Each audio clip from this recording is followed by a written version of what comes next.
반갑습니다. 안녕하세요. 네.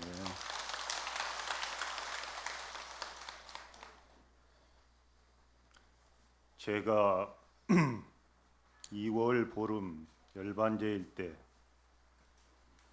이 자리에 앉아 있었는데 벌써 여름 해제하고 여러분을 뵙게 됐습니다. 한 빠르죠. 정말 세상에서 제일 빠른 건 세월 같습니다.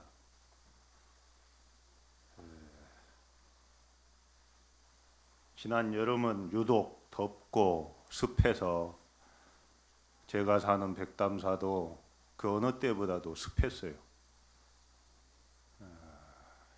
꺾이지 않을 것 같던 그 더위가 이제는 꺾이고 있습니다. 그래서 좀 연세 드신 분들은 더 실감이 나시겠지만 약으로 친다 해도 세월 같은 약은 없는 것 같아요. 그러죠?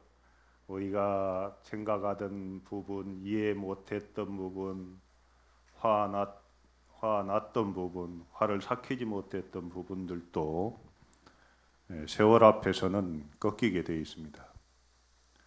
저도 저 자신을 지난 승려 생활을 하는 동안을 쭉 돌아보면은 지금 같았으면 그때 그 일을 그리 처리하지 않았을 건데 이런 아쉬움이 있는 부분들이 많아요.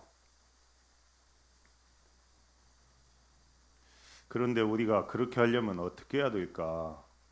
너무 눈앞으로 가까이 대면 안 보여요.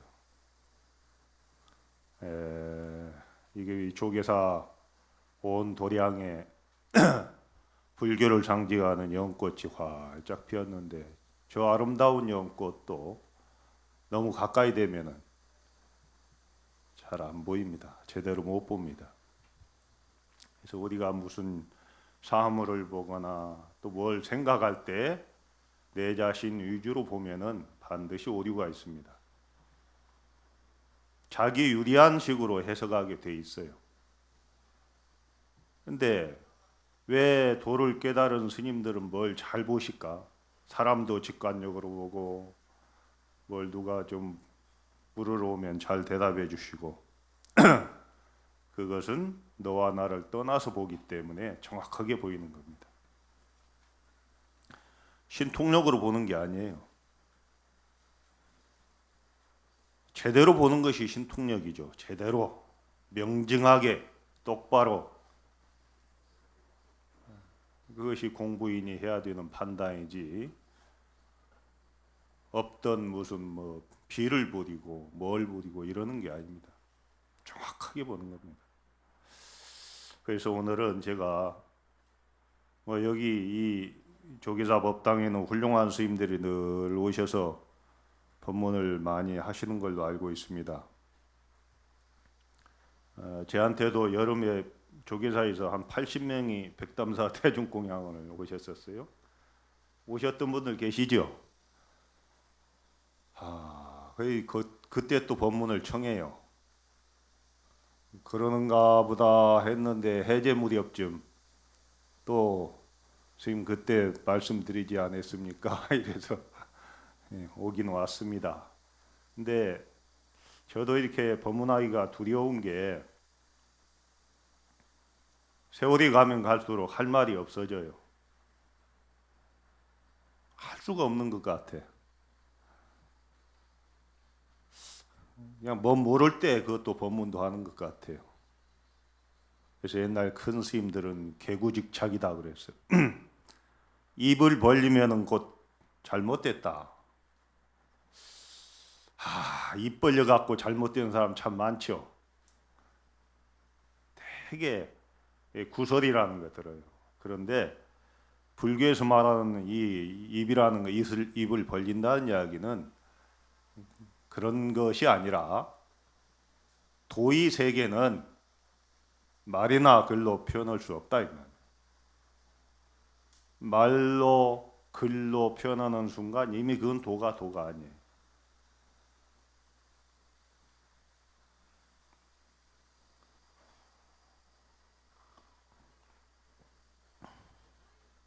그래서 제가 몸담고 있는 곳이 선원이고 현재도 스님들하고 같이 정진을 하는 입장에서 여러분들이 좀 마음을 닦는 수행을 했으면 하는 바람으로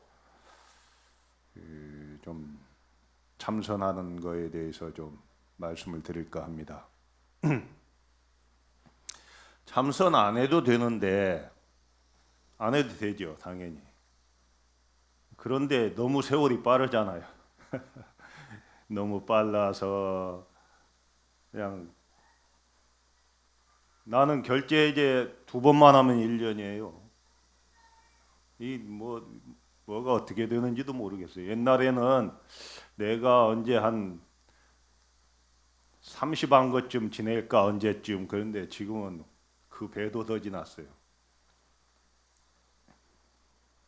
그래서 이 무상한 세월, 이것을 첫째 여러분들이 인식하지 않으면 안 됩니다. 영원할 것 같으면 그저 놀다 가도 되고 쉬어가도 되고 여러 가지 방법이 있겠지만 이제는 그럴 틈이 없습니다. 어떻게 만난 인생이고 어떻게 만난 불법인데 그냥 허송세월할까, 이거 생각하면 아득해요.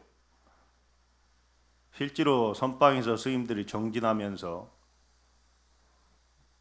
거기에 대한 고뇌가 말도 못합니다. 스님들은 고뇌 안 하는 것 같죠? 누구보다도 많이 해요. 여러분들이 이제 다 입장이 있겠지만 스님들 고뇌만 이야기하자면 여러분들의 시은으로 먹고 사는 사람들 아니요. 의식주를 해결하고, 그래서 여러분들은 제보시를 하고 수행자는 법보시를 해야 되는 거예요.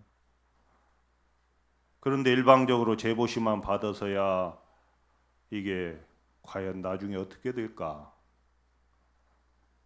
내가 어떤 마음으로 입산 출가했는데 이 모양일까? 이 생각하면 잠이 안 와요. 실제로 잠자다가도 벌떡벌떡 일어납니다. 이제 선원에서 생활하다 보면 큰 방에서 다 같이 자거든요. 이 단체 생활이기 때문에 규칙이 있습니다. 함부로 움직이면 안 되고, 잘 때도. 그러면은 이제 취침 죽비를 치면 30분간은 움직이지 않아야 됩니다. 왜? 다른 사람한테 방해가 안 되기 위해서. 나 공부 안내하고 남들 딱 누웠는데 바로 일어나가지고 허리 꼿꼿이 세워가지고 폼 잡아봐야 그 모양으로 짓는 거예요. 그러다 30분쯤 지나면 어디가니 다 잠이 듭니다. 그러면 그때 조용하게 일어나서 이제 벽을 바라보고 앉아서 화두를 챙기는 겁니다. 실제로 그래요. 저는 처음 선방에 갔을 때 자라는 시간에 자고 일어나는 시간에 일어났습니다. 그저 하라는 대로 한번 해보자, 마음 편하게. 그게 제일 편해요. 중간쯤 가는 게 제일 편하죠. 그런데 어느 날 겨울인데 화장실을 가고 싶은 거예요. 선방에서 화장실 가는 거 겨울에 그 보통 일 아닙니다. 추워가지고요. 창호지 문 하나 밖으로 종이 한 장 차이로 보통 20도 차이가 납니다. 방 안 온도가 20도라면 밖은 영하 10도면 30도 차이 나네. 그러니 그 차림으로 나갈 수도 없어요. 모자도 써야 되고 옷도 잘 입어야 되고. 화장실 갔다 오면 잠이 다 깨버립니다. 공부하라는 뜻 같아. 그런데 자라는 시간에 자다가 일어나 보니까 아이고 여기저기서 그야말로 지금 부처님처럼 다 벽을 바라보고 앉아있는 어둠 속에서 그 모습을 보니까 등이 그냥 오싹해요. 전율이 와요. 나는 느슨했구나. 자라는 시간에 잤다 이 말이야. 그런데 그 시간도 아까워가지고 떡 일어나가지고 앉아있는 그 성스러운 모습들을 보면 이게 다 도반이고 선지식이에요. 우리는 선지식을 별다른 데서 찾으려고 하지. 저는요 언제부터인가 선지식은 모든 대중이다 이렇게 생각합니다. 특히 윗사람보다도 아랫사람이다. 나한테 배우는 사람들이 선지식이다. 그 생각을 해요. 아이 내가 졸면은 졸지 말라고 그러고 허리 꼿꼿이 세우라고 그러고 뭐 강의하면은 이래네 저래네 하는데 내가 졸아봐요. 내가 딴짓 해봐요. 할 수 없는 일이에요. 그건 말로 되는 게 아닙니다. 말로 지시하고 말로 따르라고 그러고 전혀 그럴 수 없어요. 그래서 내가 먼저 솔선해야 돼요. 아니 부처님 당시 때에 마승비구라는 사람 때문에 목걸련 존자와 사리불 존자가 출가하지 않습니까? 왜 출가합니까? 스승을 찾아 나서던 사람들인데 어느 젊은 스님 하나가 위를 단정히 하고 걸치가는 모습이 너무너무 성스러운 거예요. 그래서 쫓아가서 보니까 그분의 스승은 서가모니 부처님이었다. 제자가 저 정도인데 스승은 오죽하겠나 하고는 출가해서 제자가 된 분이 사리불 존자와 목걸련 존자입니다.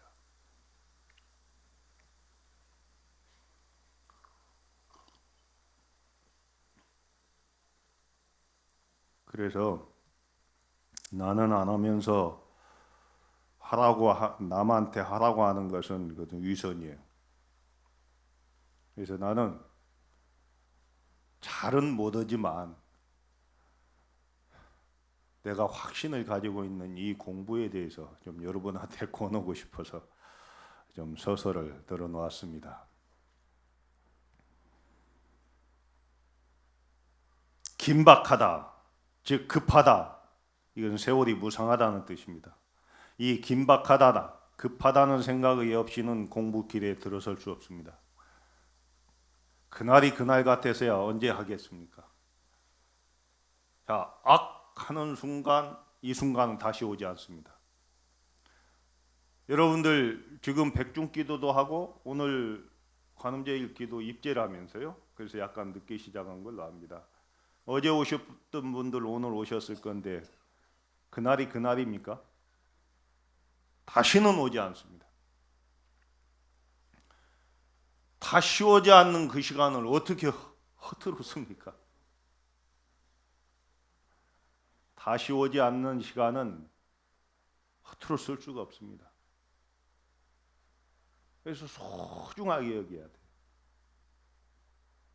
아 하는 순간 벌써 과거입니다. 그래서 이 긴박하다, 긴이라는 말은 너무 느슨하지도 않고 너무 조이지도 않은 걸 이야기합니다. 긴장감이라는 거 너무 팽팽히 조이면 안 되겠죠. 그래서 이게 적당한 정도의 긴장감. 우리가 고요 이렇게 이야기해도 완전한 고요 속에서는 여러분이 고요를 못 느껴요. 그런데 밖에서 지나가는 차 소리, 여기 선풍기 돌아가는 소리 이거 느꼈을 때 아 저것만 없으면 더 고요해지겠구나 이렇게 더 강하게 느낄 수 있는 거예요. 그래서 이 긴장이라는 말은 너무 느슨하지도 않고 너무 조이지도 않는 그런 팽팽한 상태를 긴이라고 합니다. 그래서 우리가 이 순간 죽지는 않겠죠. 언제 죽을지 모르니까 긴장감이 있는 거예요. 다시 오지 않는 이 시간을 잘 써야 되겠다는 이런 마음이 긴장감이 있는 겁니다. 그래서 옛날 스님들은 돌을 닦을 때 공동묘지 가서 많이 닦았어요. 그 백골관이라 백골관. 내가 영원히 이 몸이 아름다운 줄 알고 젊은 줄 알고 하지만 결국은 저렇게 돌아가는구나 이렇게 무덤을 볼 때 무상함을 느끼게 돼 있죠. 그래서 무덤에서 많이 공부했습니다. 또 정말로 사랑하는 사람들과의 이별, 이것 때문에 출가도 또 많이 하게 됩니다. 그러죠? 어머님이 돌아가시거나 아버님이 돌아가시거나 친한 친구가 죽게 되면은 이게 뭘까? 이러는 마음으로 무상감을 느껴서 출발합니다. 이 무상감이 첫째입니다. 무상함을 느꼈으면 이제는 발심을 해야 되겠죠. 발보리심. 보리는 깨달음이라는 말이죠. 깨달으려고 하는 마음을 일으키는 걸 발심이라고 합니다. 발보리심. 근데 발심됐다고 해도 진짜 발심하기가 어려워요. 나도 내가 진짜 발심했다고 말 못하겠어요. 어떻게 보면 한 것 같은데 어떻게 보면 아니야. 나이를 먹으면 몸이 하자는 대로 하려고 하는 습성이 있어요. 이렇게 딱 젊었을 때는 선방에 앉아가지고 허리도 꼿꼿했는데 나도 모르게 허리가 살짝 굽어지면 편해요. 여러분들 그러시죠? 자기도 모르는 사이에 그리 되는 거. 몸이 좀 피곤하다, 눕고 싶다. 눕게 돼. 근데 누우면 어떻게 돼요? 그냥 입이 하늘과 땅만큼 벌어져 가지고 코를 곤다고? 그렇게 돼 있어요. 참 그래, 이 발심하기가 어려워요. 그래서 정말로 여러분들 발심했는가 한번 되돌아보면 좋겠어요. 저도 되돌아볼 테니까 여러분도 꼭 날마다 되돌아보세요. 저는 수행자는 즉 선방에 있는 스님만이 수행자가 아닙니다. 모든 분이 다 수행자죠. 사부대중이 다 수행자입니다. 근데 이 수행자는 자신을 돌아보지 않는 자아 성찰이 없는 수행자는 수행자가 아닙니다. 만약에 나무 눈에 내 눈에 누가 하는 모습이 거슬렸을 때 내가 그것을 딱 지적하려다가 자기를 돌아보는 거예요. 나는 안 그런가? 내가 과연 저 사람한테 이 말을 할 수 있는 자격이 있나? 돌아보면 감히 말할 수 없는 크든 적든 허물이 다 있잖아요. 그래서 이걸 늘 돌아봐야 됩니다. 남말하기 전에 나를 한번 돌아보면 어떨까? 모든 사람이 그래 버리면 시비분별이 다 사라져 버리는데. 달마 스님 제자인 해가대사 2조, 중국에서 2조죠. 3조는 승찬대사입니다. 승찬대사는요 문둥이병을 앓았었어요. 문둥이병을 앓았는데 이게 너무너무 괴로우니까 머리도 다 빠지고 해서 이 머리가 빨갛다 해서 적두찬이야. 적두승찬. 빨간 머리 승찬 이래. 근데 해가 스님을 찾아와서 2조를 찾아와서 저는 무슨 업병으로 제가 이 문둥병을 앓고 있습니까? 어떻게 하면 저의 업병을 소멸할 수 있겠습니까? 하고 정말로 간절한 마음으로 여쭙게 됩니다. 그러니까 이조 해가 선사께서 뭐라고 해요? 너의 업병을 나에게 가지고 오너라. 우리는 업의 병이라고 생각하는데 너의 업병을 내한테 보여주면 내가 너를 병을 낫게 해주겠다. 그러니까 업병을 찾기 시작합니다. 그 자리에서. 근데 업병이 있어요? 본질적으로는 죄도 공한 겁니다. 여러분 조금 전에 기도하실 때 천수경에 나와잖아. 백겁적집죄, 일념동탄죄 나오죠. 또 죄무자성 종신기, 심양멸시죄 이거 나오지. 죄라는 것은 본래 죄라는 본성이 있는 건 아니다. 마음 따라 일어난다 이랬어요. 그러니까 원래 고정되어 있는 건 아무것도 없는 거예요. 근데 우리는 고정된 실체를 하나 딱 놔두고 뭘 보니까 여기서 병이 생겨요. 그래서 부처님은 철저히 무아라고 했어요. 나 고정된 실체로서 나도 없다. 내가 없는데 어디에 집착합니까? 내가 있다고 생각하면 집착하게 돼 있습니다. 그 업의 병을 가져오너라고 하는 이조 승찬대사 해가 스님의 말씀을 듣고 삼조 승찬 문둥병을 앓은 처사가 아무리 병을 찾으려 해도 업의 병이 없습니다. 그러니까 내가 이미 너의 병을 낫게 했느니라.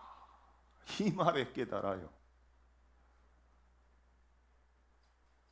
이 본문이 뭐 별다른 게 아니에요. 서로 다 그 줄타기 동시, 예?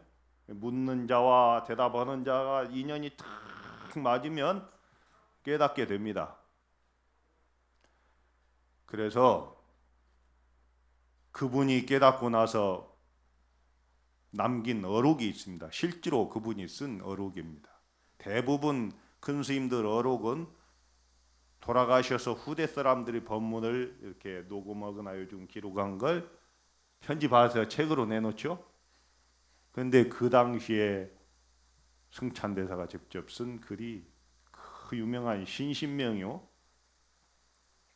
정말로 명문 중에 명문이라고 하는 아주 아름다운 격조가 있는 그런 글인데 그 첫 대목이 뭐라고 그래요? 대도무문, 큰 도는 문이 없다. 들어가는 문이 없다. 대도무문이야. 도에 들어가는 문이 따로 있나요? 다 문일 수 있어요. 따로 없기 때문에.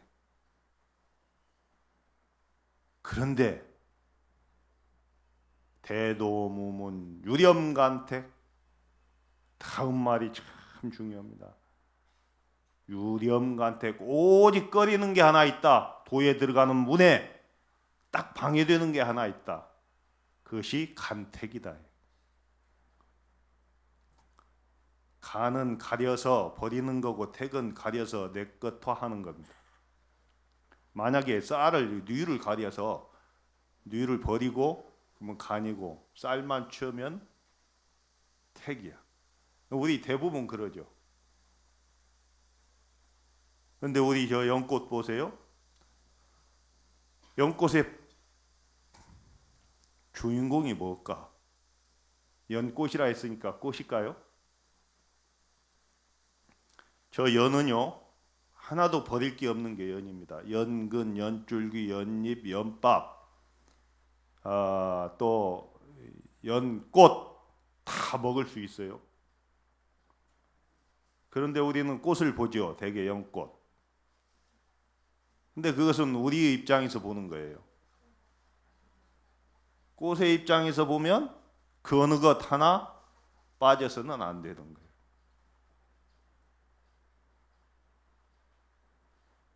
우리는 뭘 연속극을 봐도 주인공이 누구냐 그렇게 보죠. 왜 다 주인공일 수는 없는 거예요? 다 주인공이다 이게 불교예요. 모두가 부처다. 간택하지 말라. 존재하는 모든 것에는 이유가 있다.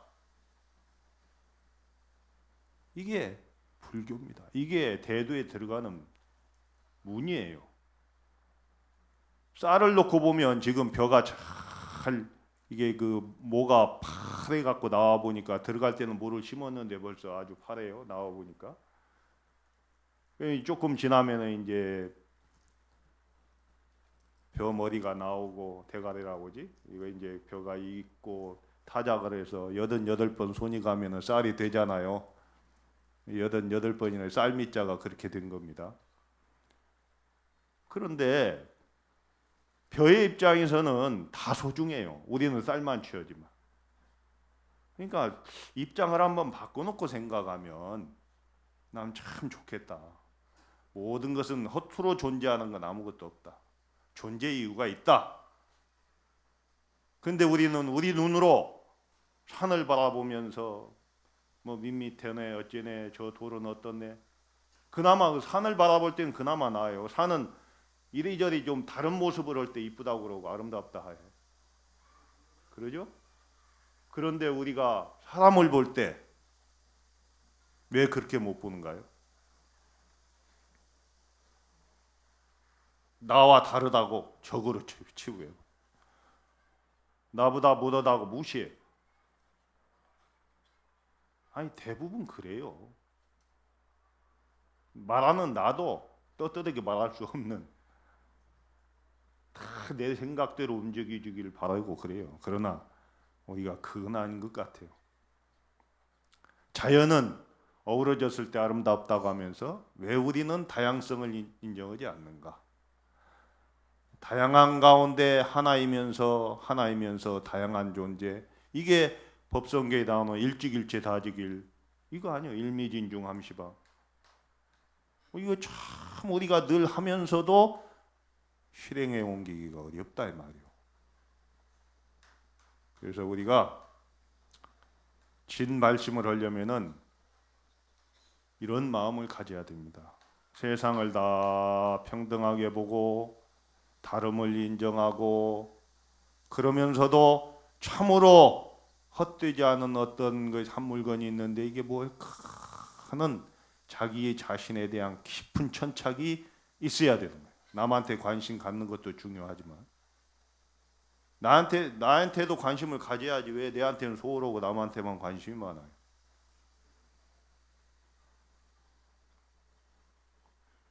이게 진발심입니다. 무상정등 정각을 성취하려고 하는 마음을 일으키는 것. 대도무문인데 유렴간태, 간태가는 그 마음이 병이라고 하는 이것을 제대로 인식하는 것. 이게 진발심이에요. 그렇게 되면은 그 다음 구절이 뭔고? 단막증이하면 다만 미워하고 사랑하는 것만 없애버리면 통연면백하리라. 확 트여서 밝아질 것이다. 자, 이게 단막증이라는 말이 정말 어려워요. 악수라도 한 번 한 사람 표 찍는다고 하잖아. 예? 그게 참 묘한 거예요.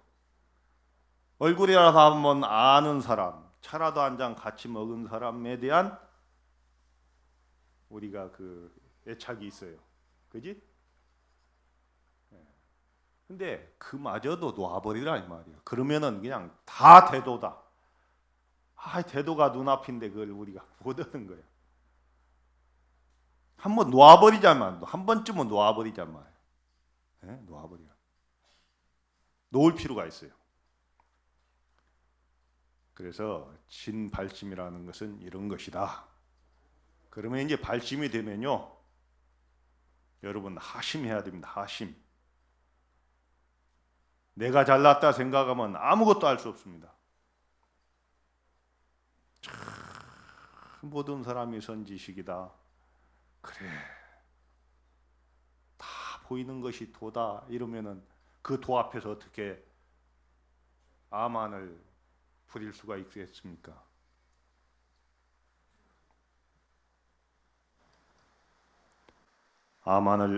이게 내가 말하면서도 여러분한테 잘 안 들릴 거라 했는 하나가 안 켜져 있어요. 이제 잘 들려요?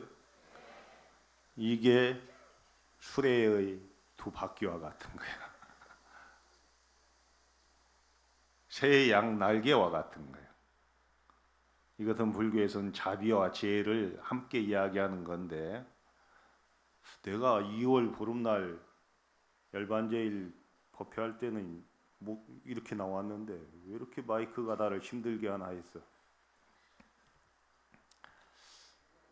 하심이라는 건 나를 낮추는 겁니다.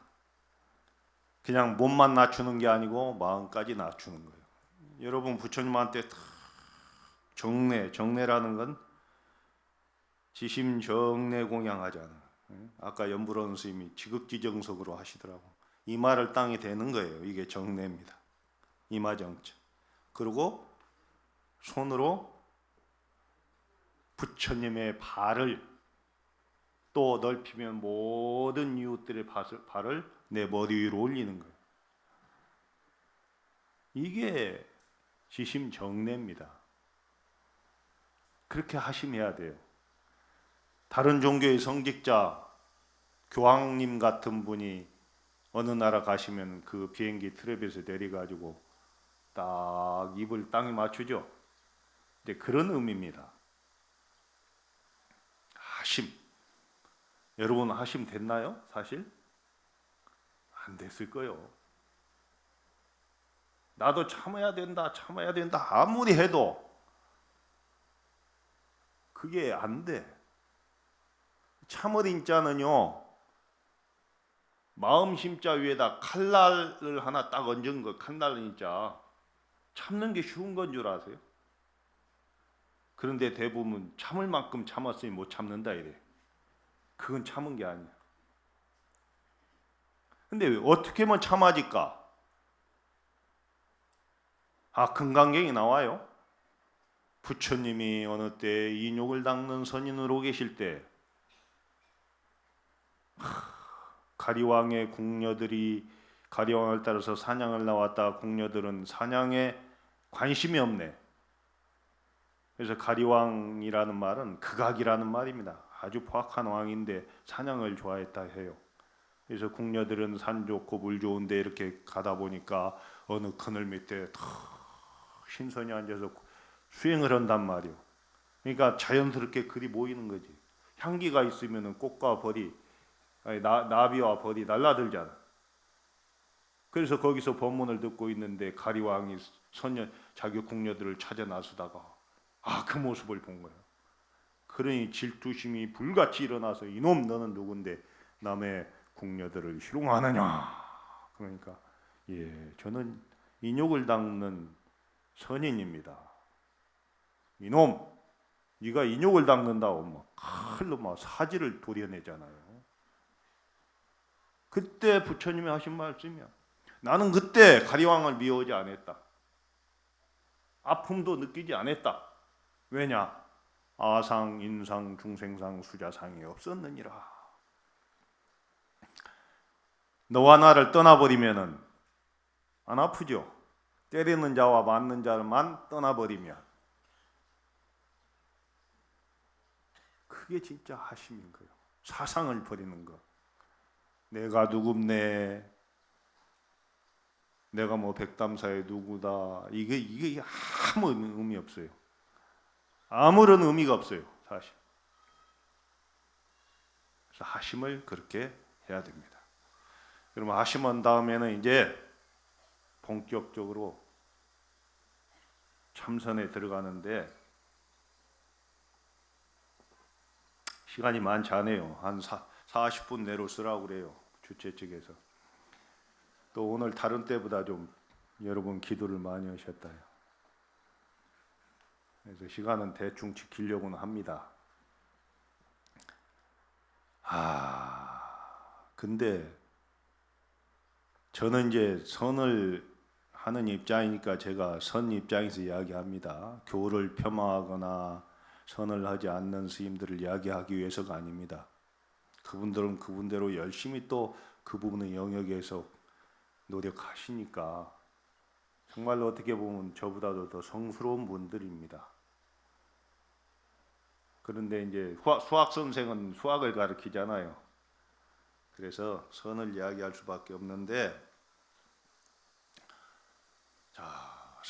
선에 입문하려면은 그동안 지금까지 긴급하다, 즉 무상심을 바래라. 무상심을 바랬으면 진발심을 해라. 진발심을 했으면 하심을 해라. 여기까지 이야기했어요. 그런데 아무리 우리가 뭘 봐도 있는 그대로 안 보여요. 그러죠. 그것은 은행원이 나무 돈 쉬는 거예요. 내 돈이 아니야. 직접 바닷물이 짜다는 말을 아무리 해도 짠맛을 모르는 자는 그게 짜다는 의미를 몰라. 그래서 직접 떠 먹어보자 이거야. 딱 손가락을 건져가지고 이렇게 던져보자. 아, 짠맛이 이렇구나. 이걸 맛보자는 것이 직접 실참 수행하는 겁니다. 자, 참선에 세 가지 요소가 있습니다. 꼭 뭐 세 가지 요소뿐이겠습니까? 근데 간추리자면 첫째는 대신심입니다. 대신심, 대신근, 뿌리근자를 써도 됩니다. 믿어야죠. 어떤 걸 믿어야 돼요? 믿습니까? 이게 아니고 뭘 믿어야 될까? 여러분이 본래 부처임을 믿어야 됩니다. 아, 신기해요. 본인들이 부처라는데 왜 안 믿을까? 그것같이 좋은 말이 없는데, 그것같이 덕담이 없습니다. 그러잖아요. 근데 안 믿어. 아까 내가 지금까지 한 말이 뭐예요? 있는 그대로의 모습, 존재하는 이유가 다 있는 것, 이게 평등한 거거든. 우리 마음이 본래 부처다. 부처님이 84,000 법문으로 마음이 부처라고 하셨어요. 이 중국이 건너면 즉심시불이라 마음이 부처다고 또 했어요. 금강경도 마음심자 하나 이야기하고 반야심경도 마음심자 하나 이야기하는 거예요. 근데 이제 직접 떠먹는 역할이 본참 공안을 참고하는 건데, 내가 본래 부처라는 확신을 100% 중에 100%를 해야 됩니다. 부처님이 깨닫고 나셔서 첫 번째 말이 깨닫고 나서 기재기재다. 진짜 신기하고 기특하도다. 일체 중생에게 열의 원만덕상이 다 갖춰져 있구나. 이게 일성이에요. 깨닫고 나서 일성이에요. 그러니까 내가 내 마음이 부처라는 것을 아무리 찾아도 나섰는데 안 됐는데 집에 돌아보니까 있더라 이 말이에요. 우리가 내가 가지고 있는 걸 소중하게 여기지 않는 거예요. 밖으로 뭘 찾게 돼 있어요. 이것을 여러분이 믿어야 됩니다. 그래야 참선의 문에 들어옵니다. 첫째, 본래 자기가 부처임을 믿어야 됩니다. 두 번째는 선지식에 대한 믿음입니다. 자기가 의지하는 스승, 이 선지식이라는 말은 선방에서는 좀 가렸습니다. 완전히 도를 깨달은 분, 본래 자기가 부처임을 확인한 분, 이런 분이 이제 선지식이에요. 요즘은 뭐더러 선지식이라는 말을 다른 쪽으로도 씁니다만은 선방에서는 그러지 않습니다. 선지식에 대한 믿음이 있어야 돼요. 안 믿으면 공부를 들어갈 수가 없어요. 믿어야 그 양반이 하신 말씀을 우리가 참고할 거 아니에요? 안 믿으면 어떻게 참고해요?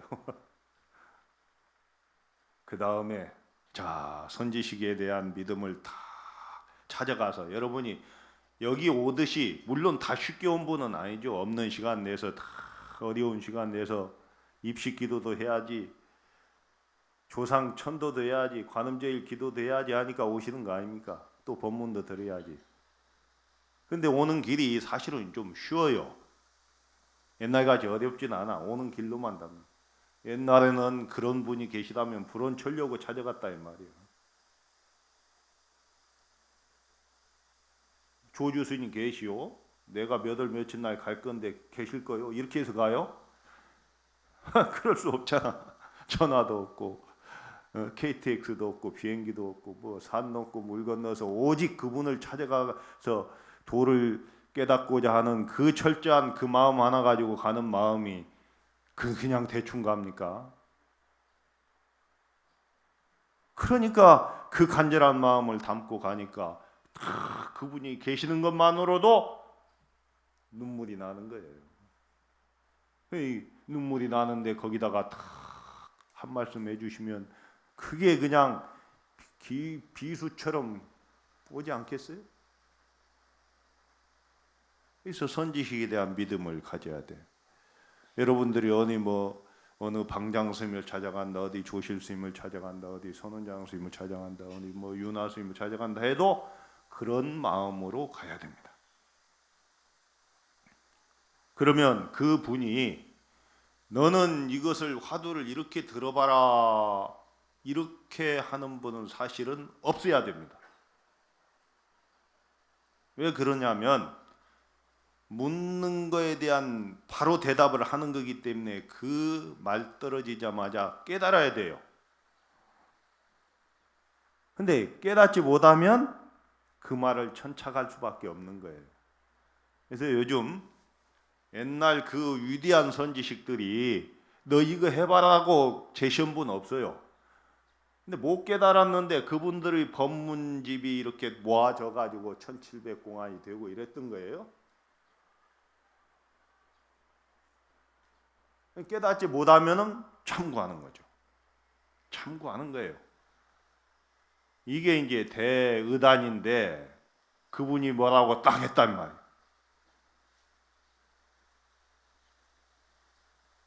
계획에 불성이 있습니까? 물으니까 없다. 이러니까 그 말이 확 꽂아 들어오는 거예요. 아니 일체 중생이 다 부처라고 했는데 어찌 계획에는 불성이 없다 했는고. 이 말이 잠을 자나 걸어가거나 밥을 먹거나 뭘 하거나 비수처럼 와 닿는 거예요. 그러니까 의심을 크게 하면 크게 깨닫는다 했어요. 대의단이라는 말은 처음에 보세요. 의심이 됩니다. 처음에는 의심. 근데 의심에서 조금 더 들어가면 의정이 돼요. 의정. 뜻정자요. 의정은 뭘 이야기하느냐면 여러분 감정과 이성 중에 끊어버리기 쉬운 게 뭐예요?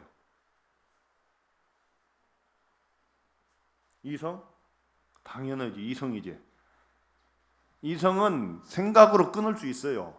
근데 생각으로 끊는다고 끊어지나요?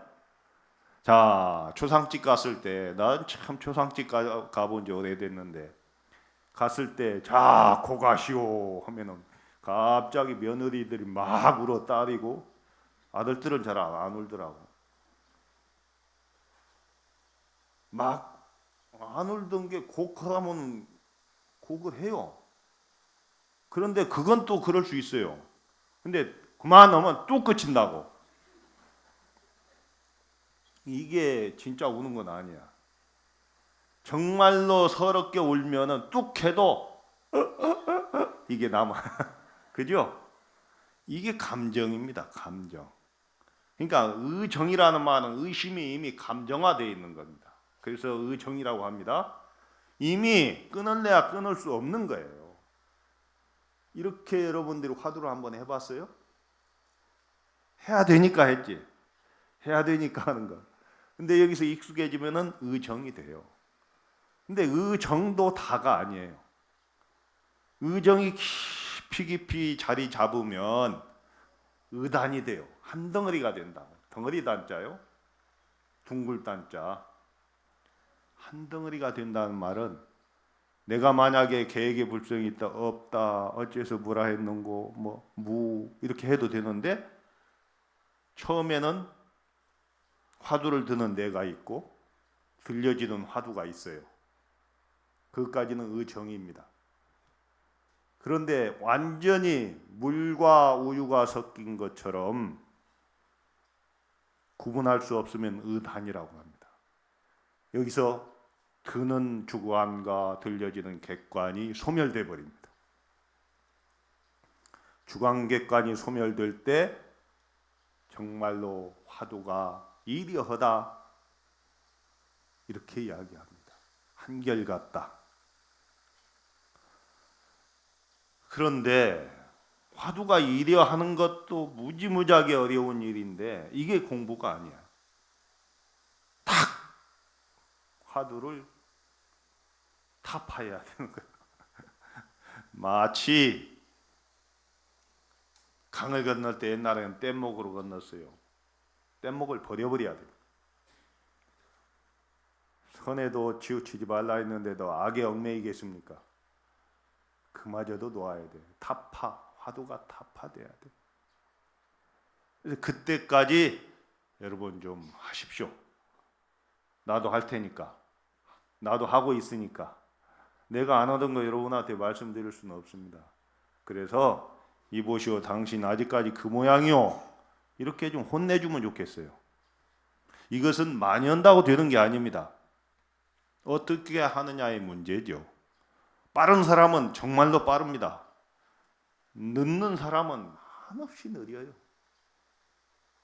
만공스님 수제자가 누군 줄 아십니까? 만공스님 밑에서 기라성 같은 제자가 많이 났는데 그 중에서도 정말로 상수 중에 상수 제자가 여러분 잘 모르십니다. 보월 스님이라는 분입니다. 보월. 만공 스님이요. 이 보월 스님은 당신이 살아있을 때 조실로 윤병한 분. 대단했던 분인데 그분은 절에 입산해서 한 철 만에 해맞춰버려요. 한 철 만에. 정말로 상근기주의 상근기. 근데 여러분들이 잘 모르시는 이유는 그분이 일찍 돌아가십니다. 만공스님 제자이면서 만공스님보다도 훨씬 빨리 돌아가셔요. 그래서 정말로 도인인 위대한 도인인 만공스님이 서글퍼가지고 슬퍼가지고 시를 지은 것도 지금도 내려오고 있어요. 그러니까 빠른 사람은 그렇게 빨라. 자다가 자기 코 만지듯이. 화두 타파. 뭐 화두 이야기하다 보면 몇 날 며칠 해도 돼요. 그런데 화두가 잘 타파가 안 되거나 대의심이 안 되거나 대의정이 안 되거나 대의단이 안 되면 우리가 가져야 될 마음 자세가 뭘까요? 포기하는 겁니까? 어떻게 발심했는데 포기를 쉽게 할 수 있어요? 대용맹심을 바라는 겁니다. 그래서 뭐 선방에서는 일주일 용맹정진 같은 게 그런 겁니다. 쭉 평탄하게 하루에 10시간, 12시간 정진하다가 안 되니까 24시간 정진하자 하고 허리를 땅에 안 댔는 수행이 용맹정진입니다. 혼자는 용맹정진 일주일 100일 이렇게 허리에 안 댈 수 없습니다. 허리를 땅에 안 댈 수 없습니다. 근데 대중의 힘으로 됩니다. 여러분들 이 법당 가득 채운 여러분들 100일 정진 그건 너무 심하고 일주일 정도 돼요. 모두가 선지식이에요. 서로 힘을 복돋아주고 그 기운으로 일주일간 우리가 잠을 안 잘 수 있습니다. 물론 졸리죠. 졸린다고. 한 3, 4일은 잘 견디는데 4, 5일 넘어가면 이제 막 헤매기 시작합니다. 허리도 아프고 졸음도 오고 여러분 먹는 게 중요한 것 같지만 잠을 일주일 안 재놓으면 잠같이 소중한 게 없어요. 안 먹다가요. 선원에 외워오는 스님들 용맹정진한다고 밤 12시에 죽을 한 그릇 갖고 옵니다. 죽, 흰죽. 그거 한 숟갈 먹는 순간 졸려요. 정말이에요. 그래서 먹을 수가 없어요. 자, 이럴 때 마음을 대용맹심을 바라와. 잘 안 될 때 대분지라고 하지. 분한 마음을 일으켜라. 대용맹심이라는 건 그러면 내가 조금 전에 말씀드린 보월 스님 같은 분 한 분만 예로 들었지만 굉장한 분들입니다. 숱하게 많아요. 그분들이 깨달을 때 내 나이 안 됐어요.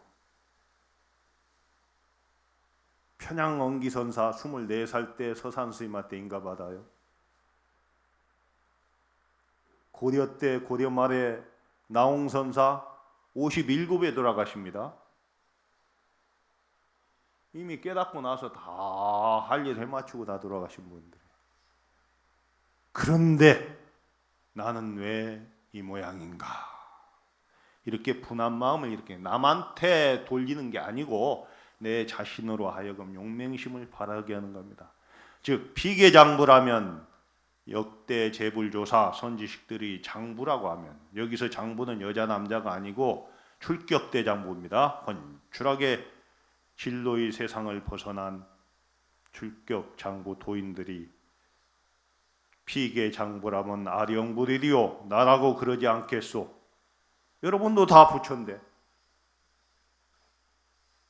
단 불이야. 다만 이유가 있어요. 하지 않았을 뿐 비불능냐 능력이 없는 건 아니다. 이렇게 용맹심을 내라 이 말이에요. 근데 여러분 고3만 봐도 여러분들 지금 100일 수능 기도 시작했어요? 자 고3 어때요? 그 정도 공부해요 여러분 기도? 나는 고3같이만 하면 된다고 봐요. 정말 열심히 하자. 열심히. 그렇게 한번 해봤냐 이 말이야. 그래서 우리가 용맹심을 바라는 것은 뭐 얼굴에다가 아니면 몸에다 심주라는 이야기가 아니고 모든 선지식들이 그렇게 마음을 깨달았는데 나는 왜 이 모양이 꼴인가 이 마음을 깊이 깊이 바라라. 이게 대용맹입니다. 제가 대신심할 때 한 가지만 더 플러스하면은 신심이 모든 것의 근원이거든. 시작입니다. 자, 신라 말 고려 초에 우리나라에 선이 없다가 구산선문이 벌어져요.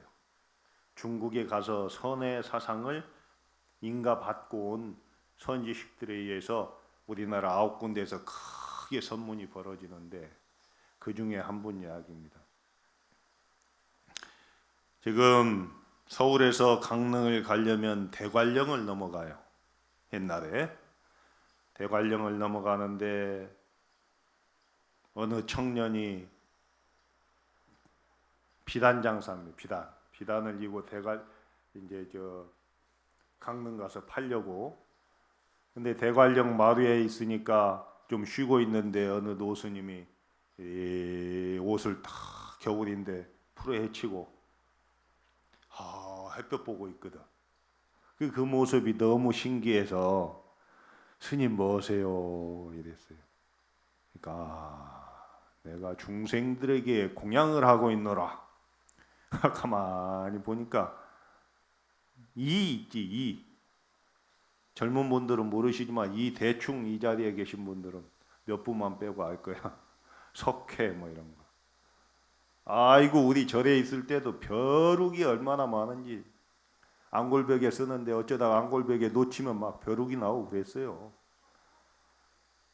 근데 지금은 없죠. 이가 몸에서 자기 몸을 잘 뜯어 먹으라고 허리띠를 풀어헤치고 햇볕에 이렇게 있는 거예요. 그 얼마나 가려워요. 우리가 뭐 물면 탁 죽이려고 하는데 딱 먹어라 해요. 이 모습이 너무 성스러우니까 스님 저도 어떻게 스님처럼 될 수 없을까요? 그래갖고 그 스님을 따라가요. 따라간 곳이 오대산 월정사 동대라고 하는 동관음암입니다. 있죠 지금 오대산에 관음암. 그래 내가 하자는 대로 할래? 스승이 그 청년한테 그러니까 예 하겠습니다. 그래 도도 요즘 말 나오면 금강경도 식후경 아니냐. 도도 밥을 먹어야 딱지. 이 봐라 이 밥솥이 잘못 걸렸다. 밥솥을 좀 다시 걸어봐라 겨울에. 그래 예 알겠습니다. 근데 이 젊은이가 볼 때는 밥솥이 제대로 걸려 있거든.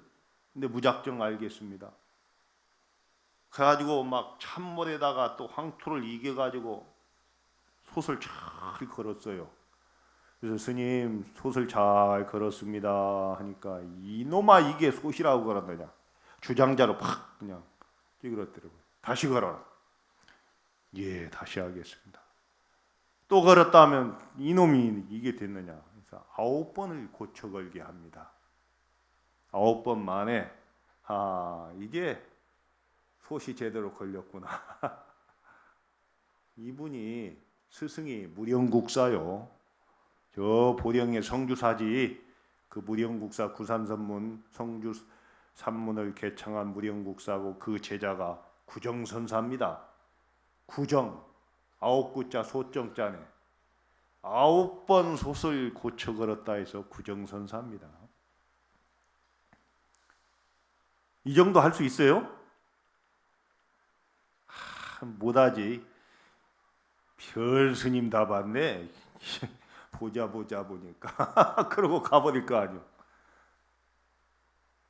그런데 그 정도로 스승에 대한 믿음이 철두철미하니까 그분이 하시는 모든 말씀은 도예요.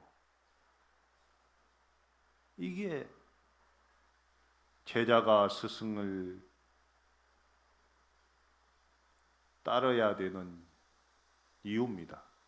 그런데 문제는 맹목적인 건 안 되지. 맹신은 안 되고 진짜 스승다운 스승을 이야기합니다. 잘못해가지고 사이비 교주한테 스님이 그랬잖아요 해서 나중에 내한테 세금 명세서 가지고 오면 나도 방법이 없어요. 자, 정리하겠습니다. 우리가 살면서 정말로 하고 싶은 일도 많고 우선순위도 여러분이 나름대로 다 있을 거예요. 그런데 정말로 내가 나임을 모르는 채 죽는 일이야말로 그만한 억울함이 없다고 봅니다. 그 다음에 내가 법왕의 아들인데 즉 부처님의 제자인데 내가 법왕의 주의를 놓치고 중생 노릇보는 것처럼 또 큰 그런 억울한 일도 없을 겁니다. 그만한 억울한 일이 어디 있겠습니까? 그래서 그것을 회복하려면 내가 본래 부처임을 확인하려고 하면은 여러분 스스로 해야 됩니다. 그래서 좀 긴장감을 갖고 긴박하다, 급하다. 그러나 마음만 앞서면 안 되겠죠. 행동이 따라야 되겠죠. 그 다음에는 발심을 합니다. 진발심. 나도 그런 분들처럼 내 자신을 확인하려고 하는 진짜 무상정등 정각의 마음을 바란다. 그 다음에는 뭐 꼭 순서가 있는 건 아닙니다. 하심을 해야 된다. 도 닦을 때 내가 누굽네 이런 마음이 있어서는 도의 문에 들어갈 수 없습니다. 다 내려놔 버려요. 몸과 마음의 힘을 다 빼놓으면 편안해지거든. 그런 하심을 해라. 그 다음에는 참선문에 들어오면은 이제 대신심, 큰 신심을 바라라. 대신근이라고 할 때 뿌리는 바람에 안 흔들리거든요. 이거 뭐 옆에 뭐 부정적인 모습 보고 내 마음이 흔들릴 것 같으면 그건 대신심이 아닙니다. 자기 중심이 딱 잡혀서 누가 뭐라 하든 나는 이 공부를 해야 되겠다고 하는 이런 마음이 대신심이고 그 신심 가운데 첫째는 내가 본래 부처임을 철두철미하게 믿고 스승에 대한 믿음을 구정선사처럼 하고 그 다음에 선지식이 말씀하신 깨닫지 못했으면은 그 말씀을 천착해서 그것을 대의단으로 변화시켜라. 큰 의심, 화두에 대한 의심입니다. 그것이 몰록 깊이 들어가면은 드는 나와 화두를 들려지는 화두 이게 대상이 없어져서 주객이 소멸되면은 화두가 이려하다 한결같다 이렇게 되면 이제 곧 깨닫게 됩니다. 그러나 거기서 멈추지 말고 화두를 크게 타파할 때까지 우리가 용맹심을 바라라. 자, 이렇게 한 다음에는 우리가 뭘 해야 될까요? 깨닫고 나면 화두를 들다 보면 나도 모르게 좀 정밀해져요. 정밀하다 아시죠? 섬세해진다. 섬세해지면은 또 이게 좀 혼쭐한 맛이 없어져요. 그래서 원력을 중생에게로의 나의 깨달음을 회양하겠다. 이런 융활한 크고 큰 원력을 세워라. 이렇게 제가 정리해서 말씀드린 내용으로 여러분 저를 포함해서 모든 분들이 한번 노력을 해보시기 간절히 발언합니다. 고맙습니다.